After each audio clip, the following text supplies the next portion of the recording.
देखिए, कर्नाटक में बड़ी जीत के बाद एआईसीसी दफ्तर में जश्न का माहौल है। पूरी तरीके से कार्यकर्ता जो है वो जश्न में डूब चुके हैं। माइनॉरिटी के तमाम लोग इस वक्त हमारे साथ हैं जो कि कर्नाटक चुनाव में जिसकी अहम भूमिका थी। इमरान प्रतापगढ़ी खूब वहां पर सभा कर रहे थे और आज जो है एआईसीसी दफ्तर में जो है माइनॉरिटी के कई लोग मौजूद हैं। लगातार सवाल जवाब करेंगे, तलब करेंगे क्या ये जो कर्नाटक में कांग्रेस की जीत हुई है 2024 का जो राह है वो आसान पड़ेगा। शुरुआत आपसे करते हैं, कैसे देख रहे हैं सर ये जो पूरा मजमा जो लगा है कर्नाटक में, जो आपने जीत का जो जश्न आप लोग सेलिब्रेट कर रहे हैं, 24 का राह कहाँ तक इसको देख रहे हैं? भाई मोहब्बत की जीत हुई है और नफरत की हार हुई है। अब शुरुआत हो गई है कि हमारा प्रधानमंत्री कांग्रेस का प्रधानमंत्री बनने जा रहा है पूरे देश के अंदर। ये मन में बिठा लिया बिल्कुल इंशाल्लाह, क्योंकि नफरत ज्यादा देर नहीं चलती है। अभी इमरान प्रतापगढ़ी जी ने बात बताई है ना आपको कि नफरत ज्यादा देर नहीं चलती है। तो ये नफरत खत्म होने वाला है, मिटने वाला है। पहले की तरह भाईचारा मिट चुका है, नफरत है भी नहीं। लेकिन इन्होंने भाजपा के कुछ लोगों ने जो उन्होंने छोटे छोटे संगठन जो बना रखे उन्होंने नफरत फैला रखी है, लेकिन जनता के अंदर नफरत नहीं है। अब जनता समझ रही है कि भाई इनके पास एक ही मुद्दा है, हिंदू मुस्लिम, इसके अलावा कोई मुद्दा ही नहीं है इनके पास। तो वो पब्लिक कह रही है कि नहीं, हमें तो विकास चाहिए, हमें रोजगार चाहिए। भाई रोजगार देंगे तो कुछ होगा। फिर उसका क्या होगा जब कर्नाटक में प्रधानमंत्री खुद बोला करते थे बजरंग बली की जय, बजरंग बली की जय। तो उनके जो समर्थक हैं जो बजरंग दल या बजरंग बली पर जो फेथ करते हैं उनका क्या होगा? जय बजरंग बली, तोड़ दी बीजेपी की नली। अब यही होता रहेगा। बजरंग बली कांग्रेस के साथ है, राम जी भी कांग्रेस के साथ है और हर भगवान कांग्रेस के साथ है आज की। तो ये आप ही लोग आरोप लगाते हैं कि वो नली जो है बीजेपी के पास नहीं, दो लोगों के पास है, मोदी और शाह के पास है। जो आप नली की बात कर रहे हैं, तो ये नली बीजेपी की टूटी है, मोदी शाह की टूटी है? भाजपा की टूटी है। मोदी शाह ने भाजपा की नली टूटवा दी है, पूरी भाजपा की। तो ये टूट गई, भ्रम टूट गया, लोगों का भ्रम टूट गया है। और आप देखना, आप बोलो, आप शुरुआत करते हैं। कैसे देख रहे हैं इस पूरे महकमे में जहां एक तरफ फिर से उजाला रोशनी जगी है हिमाचल के बाद कर्नाटक में?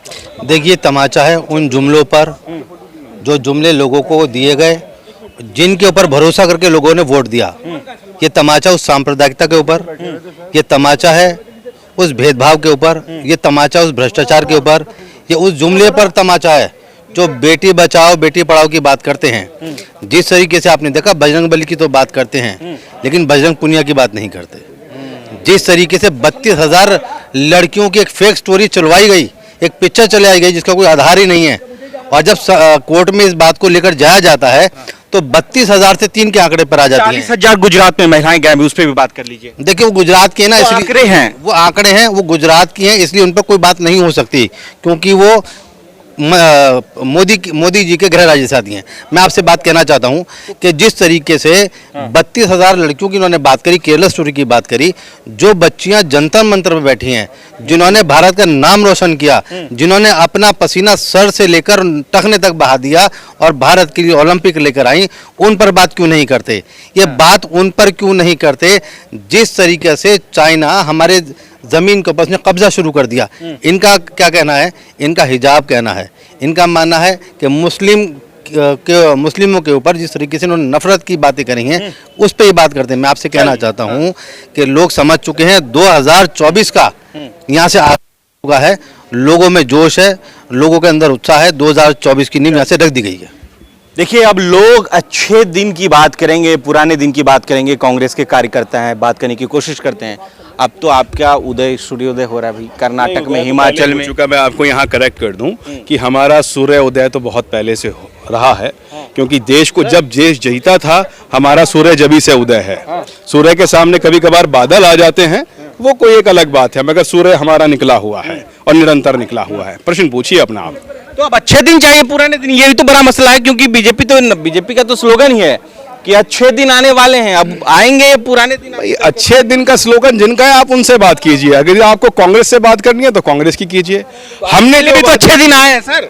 क्या सर? अच्छे दिन आपके लिए नहीं? हमारे अच्छे दिन, हमारी पार्टी के अच्छे दिन हमारी पार्टी की मेहनत से आए हैं, हमारे नेता राहुल गांधी जी के परिश्रम से आए हैं। जो भारत जोड़ो यात्रा उन्होंने की और निरंतरता के साथ वो चले हैं, समूचे देश को जोड़ा है। 21 दिन कर्नाटका में रहे हैं और कर्नाटका की समस्याओं को भीतर से उनका आकलन किया है कि समस्याएं क्या थी, और उसी समय बोल दिया था 40% की सरकार। जभी से रुझान आने शुरू हो गए थे राहुल गांधी जी की भारत जोड़ो यात्रा जब कर्नाटका में थी कि लोगों को समर्थन राहुल गांधी के साथ है। राहुल गांधी ने तो ये भी कहा था कि भाई 150 आंकड़े पार होने चाहिए, कम में तोड़ लेगी सरकार। अरे आदरणीय, अभी चल रहा है, अभी निर्णायक तो नहीं हुआ ना, हम बहुमत पूरा पा चुके हैं, परंतु अभी गिनती जारी है। शाम तक का समय लीजिए। डर होना चाहिए, जेडीएस के भी बात अच्छी है। देखिए, हमारा नेता कहता है डरो नहीं, हमारा नेता कहता है डरो नहीं, झुको नहीं, यदि सत्य के साथ हो और मोहब्बत करो। हम अपने नेता की बात करते हैं, तो डरने वाली कोई बात नहीं है। समूची कांग्रेस ने अच्छा प्रदर्शन किया है, एक एक कार्यकर्ता ने अच्छा प्रदर्शन किया है, और जो प्रचंड बहुमत आपको दिख रहा है, ये राहुल गांधी के नेतृत्व, प्रियंका गांधी के नेतृत्व, खड़गे जी के नेतृत्व और कांग्रेस के एक एक कार्यकर्ता की जो मेहनत है, ये उसका नतीजा है। तो इसलिए भय की बात मत कीजिए, कांग्रेस भयभीत नहीं है। कांग्रेस के प्रचंड बहुमत ने लोगों को भयभीत कर दिया है, विपक्षी पार्टियों को भयभीत कर दिया है। बजरंग बली, बजरंग दल की बात देखिए, बजरंग बली और बजरंग दल ये एक दो अलग चीजें हैं। बजरंग दल जो है वो एक संगठन है जो कार्य करता है समूचा देश जानता है, मगर बजरंग बली देशवासियों की आस्था का केंद्र है। एक बड़ा समूह बजरंग बली की उपासना करता है, साधना करता है।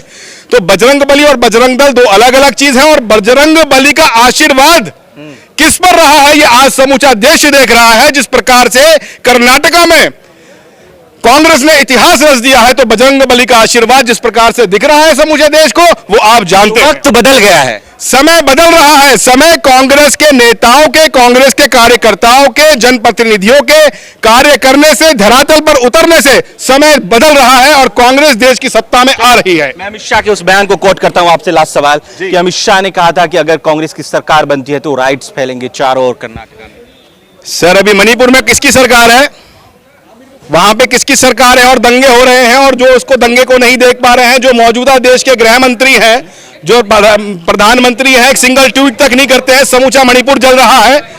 तो हमारी सरकार आएगी, दंगे हो जाएंगे, ऐसा नहीं। हमारी सरकार आ गई है और हमारे नेताओं ने जो वादे किए हैं वो पूरा करके दिखाएंगे आपको। 2024 का राह आसान हो रहा है, मन में लड्डू फूट रहा है कि भैया प्रधानमंत्री बन सकते हैं राहुल गांधी कर्नाटका। देखिए, बिल्कुल बन सकते हैं। ये नींव रखी गई है हिमाचल से, तो समझिए कि वो गड्ढा खोदा गया, अब उस गड्ढे में नींव रखी गई है 2024 की। आपने कहा अच्छे दिन आ गए हैं, अच्छे दिन किसके आए हैं? अडानी के आए हैं। अच्छे दिन किसके आए? उन बलात्कारियों के आए हैं कि जिन्होंने बलात्कार किया, जिनको सजा फांसी की होनी चाहिए लेकिन उम्र कैद की हुई, उन्हें बाहर निकालने के बाद उनके ऊपर फूल मालाएं चढ़ाई जाती है, उनको मिठाई खिलाई जाती है। अच्छे दिन किसके आए? उन भ्रष्टाचारियों की आए हैं जिनको पानी पी पी कर कोसती थी भाजपा। वो मुकुल रॉय जिसके ऊपर कहती थी कि इसने भ्रष्टाचार किया है, शारदा चिट फंड घोटाले में जिसका नाम लेती थी, जिसके पंपलेट बांटे थे, और जैसे ही वो बीजेपी में आ जाता है सारे के सारे उसके मामले खत्म कर दिए जाते हैं। तो अच्छे दिन उन लोगों के हैं, अच्छे दिन सांप्रदायिक ताकतों के हैं, अच्छे दिन भ्रष्टाचारियों के हैं, अच्छे दिन उन लोगों के लिए हैं कि जो भारत विरोधी लोग हैं। मैं आपसे कहना चाहता हूं, उन्होंने कहा कि भारत इनके नेतृत्व में बड़ा सुरक्षित है। एक ठग, एक चोर, गुजरात का ठग पूरा कश्मीर घूमता है, पूरा कश्मीर का जो प्रशासनिक अमला है उसके साथ लगा दिया जाता है। मैं पूछता हूँ, आईबी क्या कर रही थी? आईबी सो रही थी। ट्रंप जब यहाँ पर आए थे तो 300 लोग उन्होंने बताया कि यूपी से पार करके यहाँ पर दंगा, तो आईबी कर क्या रही यहाँ पर? बधाई हो, कांग्रेस की सरकार आपकी बन गई है, बहुत बहुत बधाई। लेकिन 150 आंकड़े थोड़े मुश्किल लग रहे हैं। देखिए, हमारा मकसद था बहुमत पाना, बहुमत हम पा गए हैं, जो वो है वो हमारे लिए बेनिफिट। बहुत बहुत शुक्रिया यार। वायरलेस का है।